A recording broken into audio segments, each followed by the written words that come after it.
नमस्कार दोस्तों। आज का जो विषय है तेल को लेकर है, जो कि तेल का जो आसमान जो है शतक के आसपास पहुंच गया, कहीं शतक पार भी हो चुके हैं। तो एक बहुत बड़ी विडंबना है और आम जो पब्लिक है, आम पब्लिक जो है इससे बहुत ही परेशान भी है, क्योंकि तेल एक ऐसा चीज़ है कि जिससे आदमी को जो है कि वाहन हर तरह से आपका जो है कि इंसान के जीवन में बहुत बड़ा योगदान है, क्योंकि गाड़ी वाहन का युग है। तो हम लोग को पहले ये जानने की कोशिश करेंगे कि जो ये तेल की रेट बढ़ी है, कारण क्या है? कारण क्या है? या मोदी सरकार की देन है, या पिछले सरकारों को कुछ उस तरह के किया धरा है जिससे आज तेल की कीमत जो है किस हद तक पार हो रही है। तो हमें ये जानना बहुत ज़रूरी है कि आखिर में कारण क्या है, सच क्या है। सच जाने बिना हम किसी को ना गाली दे सकते हैं, ना किसी को ताली बजा सकते हैं। तो हमें अधिकार है कि सत्य क्या सत्य, उसी को मैंने बहुत तरह से जो है कि सर्च करके और बहुत ही उसको बारीकी से मैंने गहन की और जानकारी इकट्ठा की कि जो है कि इसका पीछे कारण क्या है कि इतना तेल महंगा क्यों हुआ। तो सबसे पहली बात है कि देखिए, मनमोहन सरकार की तरफ से लिए गए कर चुका रही है मोदी सरकार। हमने ये पता किया तो ये पता चला, इसलिए बढ़ी तेल की कीमतें। सूत्रों के मुताबिक डॉक्टर मनमोहन सिंह की सरकार ने तेल कंपनियों को सब्सिडी देने के बदले बॉन्ड जारी किए थे, जिनका भुगतान आज मोदी सरकार को करना पड़ रहा है। तो यूपीए सरकार की तरफ से तेल कंपनियों को जारी किए गए बॉन्ड्स के 1.30 लाख करोड़ रुपए का भुगतान आज मोदी सरकार कर रही है, वह भी एक ऐसे समय में जो कि महामारी की वजह से खर्चा का जो है कि दबाव झेल रही है मोदी सरकार। तो पहले ये समझेंगे कि सब्सिडी ऑयल बॉन्ड्स क्या है और इसमें सब्सिडी का मतलब क्या है। तो तेल बॉन्ड जो है एक तरह से स्पेशल सिक्योरिटीज होती है, जिन्हें सरकार की तरफ से तेल मार्केटिंग कंपनियों को कैश सब्सिडी के एवज में दिया जाता है। ये बॉन्ड्स अमूमन लंबी अवधि के लिए होते हैं, जैसे 15 से 20 साल तक के लिए। तेल कंपनियों को इन बॉन्ड्स पर ब्याज चुकाया जाता है। डीजल पेट्रोल की बड़ी कीमतों की एक बड़ी वजह है कच्चे तेल की कीमतों में आई तेजी। तो जैसे कि हम ये समझेंगे कि सब्सिडी, मान लीजिए कि आपको जो है गैस का जो दाम है 1000 रुपया है, कंपनी ने मान लीजिए सब्सिडी के बारे में सबसे अच्छा कोई एग्जाम्पल देता हूँ कि इसमें कैसे हुई है। तो मान लीजिए कि गैस सिलेंडर जो है कि 1000 रुपया बिक्री हो रही है। सरकार ने क्या की कि आम जनता के लिए उसे 700 में जो है कि 1000 रुपया तो ली, लेकिन उसको सब्सिडी के तौर पे 300 उसके अकाउंट में डाल दी। तो यानी कि तेल गैस वाले को बोला कि आप ऐसा कीजिए कि 700 रुपया ही सिलेंडर पर पीस लीजिए, हम आपको 300 रुपया सब्सिडी देंगे।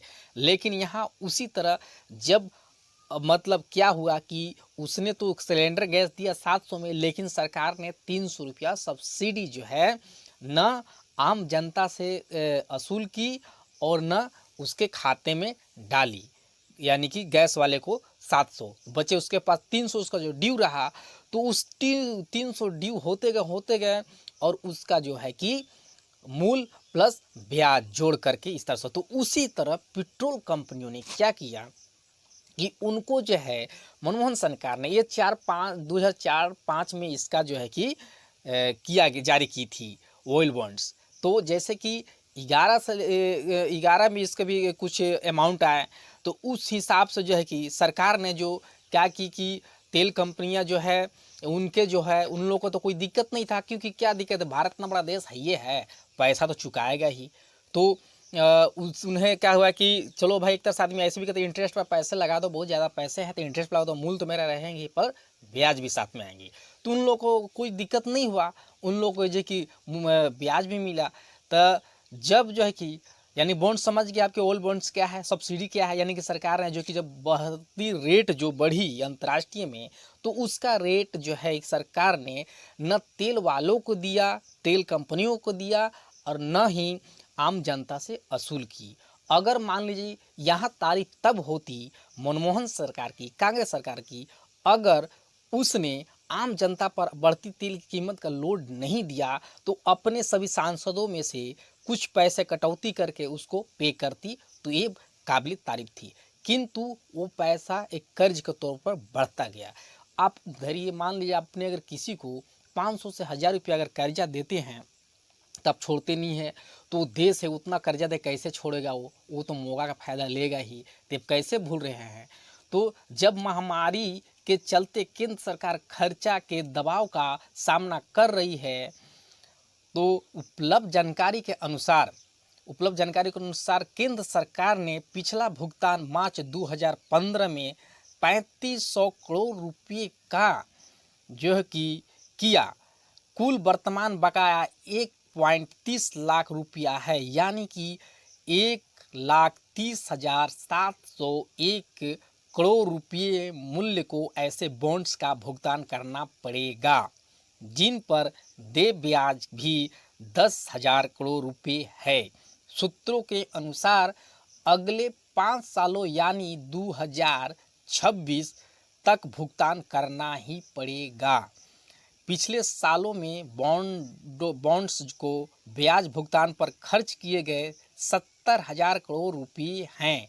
पिछले सरकार वित्तीय धोखाधड़ी का नुकसान उठा रही आज के उपभोक्ता है। अगर पिछले सरकार अगर इतना बड़ा ड्यू बकाया नहीं रखती तो आज ये दुर्दशा नहीं होती। लेकिन मोदी इस महामारी में कोरोना को भी झेल रहे हैं, उसमें भी जो है कि कंप्रोमाइज करके किसी तरह पटरी पर ला रहे हैं। और दूसरी चुनौती ये आगे है कि दुर्भाग्य से एक किया हुआ 5-6 से स्टार्ट किया हुआ 2005-6 से स्टार्ट किया हुआ है कि आज जो है 2021 को पूरा हुआ है। तो 21, 22, 23, 24, 25, 26 के अंदर ये सारे जो है कि 1,30,00,000 करोड़ जो है कि 1.30 करोड़ लाख जो है कि करोड़ रुपये भुगतान करना ही पड़ेगा सरकार को, कोई चारा नहीं है। हालांकि दुनिया की अगर बात करते हैं तो वहीं पर अगर देखा है दुनिया की पेट्रोल रेट की अगर बात करते हैं तो यहाँ 5 देशों को सबसे महंगा वाला और सस्ता वाला के बारे में बोलते हैं। जैसे हांगकांग में 174 रुपया 38 पैसा पेट्रोल रेट अभी चल रहा है। नीदरलैंड में 147.38 पैसा पेट्रोल चल रहा है पर लीटर। और ग्रीस में 135.61 पैसा जो है कि पर लीटर पेट्रोल है। वहीं अगर सबसे कम रेट वाली देश की बात करते हैं तो 1.45 वेनेजुएला और 4 रुपया 50 पैसा ईरान और 70 रुपया 62 पैसा जो है कि अंगोला और 25 रुपया 15 पैसा पर लीटर अल्जीरिया और कुवैत जो है कि 25 रुपया 26 पैसा है। तो बाहरी देश की हम लोग बात को तो अलग है, उन लोगों को इनकम भी उस तरह से होती है तो उन लोग को आम जनता को दिक्कत नहीं होता है अगर रेट बढ़ती है। लेकिन भारत में उस हालात नहीं है, उतनी सारा इनकम नहीं है। तो अगर कुल मिलाकर ये देखा जाए तो यहाँ पर देखिए अगर तेल के मामले में अगर आप सरकार को घेरते हैं करते हैं तो सरकार यहाँ विवश है, सरेंडर है। क्योंकि इसलिए कि सरकार का इसमें कोई दोष नहीं, क्योंकि इतनी बड़ी महामारी को झेलते हुए मैनेज करते हुए और तेल जो है कि आपको चुकता करना पड़ेगा, सरकार कहाँ से देगी। अगर उस समय इन्होंने ये नहीं करता और जो भी लोड बढ़ रहे थे आम जनता पर थोड़ा बढ़ाते तो आज ये दुर्दशा नहीं हुई होती। तो ओल बॉन्ड्स का मतलब यही है कि पिछले जो है 15 सालों यानी 5 से अगर जोड़िए तो आज लगभग 15 से 16 साल हो चुके, उसी का भुगतान भुगत रही है जो कि पूरा आम जनता। तो इस चीज़ को जितनी आप जानकारी फैलाइए, जानकारी लीजिए। सत्य का जानना हमारा अधिकार है, हमारा हक है। कोई भी राजनीतिक दल हो, कोई भी पार्टी हो, उनसे कोई मतलब ले लेंगे। सत्य कहाँ है, प्रॉब्लम कहाँ है, उस जड़ को जानना हमारा हक है। तो इस चैनल पर मैं जो है कि आपको योग के बारे में भी बताता हूँ, क्योंकि योग भी मैं 9-10 साल से कर रहा हूँ। तो मैं चाहता हूँ कि जानकारी भी दूँ। तो हर एक इंसान का योग करना चाहिए, योग की जानकारी रखना चाहिए। और इसमें बहुत सुंदर सुंदर कविता हैं, आपका मन खिल उठेंगे और बच्चों में है जो कि संस्कार की वृद्धि होगी और लक्ष्य भेदी होंगी वो। तो इस चैनल में मैंने इसलिए सारा चीज़ है, कविता भी है, सुविचार भी है, योग और योगा भी है। तो मैं टाइम पर जो है कि हर चीज़ को आपके सामने रखने का कोशिश करता हूँ। तो इस चैनल को देखिए और शेयर करिए, लाइक कीजिए, सब्सक्राइब कीजिए। तो देखने के लिए धन्यवाद।